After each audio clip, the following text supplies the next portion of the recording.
Hi everyone, so patch 7.3 went live last night and I was there to try it out immediately. So first thing I wanted to do is try out the monk. And turns out those earth allies are not exactly fixed. So you can see them here right now in action, and they have mostly increased the speed of those allies, but the AI hasn't really changed. So they just go around in all directions, kind of like flying off into the middle of nowhere. But occasionally they come back to you when they go too far away. I'm not 100% sure yet, like what is like the distance where they leash back or something like that. But overall, it still seems like nothing has really changed all that much for the Earth allies. And it doesn't really feel that great to play with. So you might have seen some of my videos from the PTR where I was kind of making fun of these Earth allies. And it is still kind of the same. Now, the sad part about this is that it will be the best in our build. So for pushing at least, this is what you're gonna play, because Fire Ally has been nerfed too much to be competitive. And the next best will be probably even Water, but that is not exactly super suitable for pushing. I don't know exactly the difference between all those three setups, but there's definitely a few tiers difference. And in general, Earth Allies simply do too much damage to not be used. So this is basically what's happening. Personally, I gotta say I'm a bit disappointed by this change, and it kind of takes away the motivation for me to play an Inner Monk again in a push, but I wasn't really planning to do that anyway in Season 26 because I want to focus on other classes. Just wanted to get this out there early enough for you guys to see it immediately and kind of get an idea of what you're getting into when you're playing an Inner Monk for solo push next time around.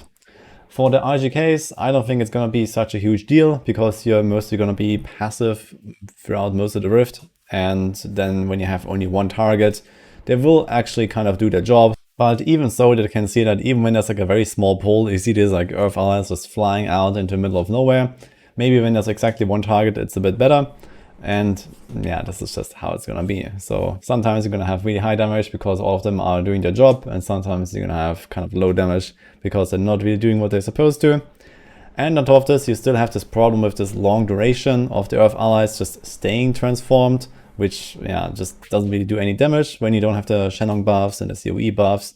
And then they just like, fly off somewhere or even lock up all the enemies, which is even worse because then you can't really pull them together.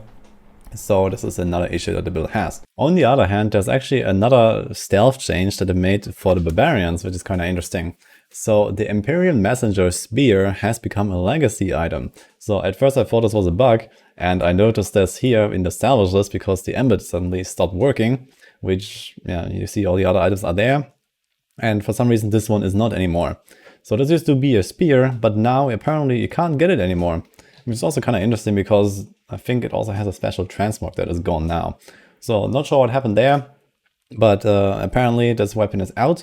So this makes it actually very easy for the Raekor Barbarians to acquire their weapons next patch. Because you can see that here when you just upgrade spears, you only get Aria's Law or the 300 spear. And there's nothing else in the drop pool.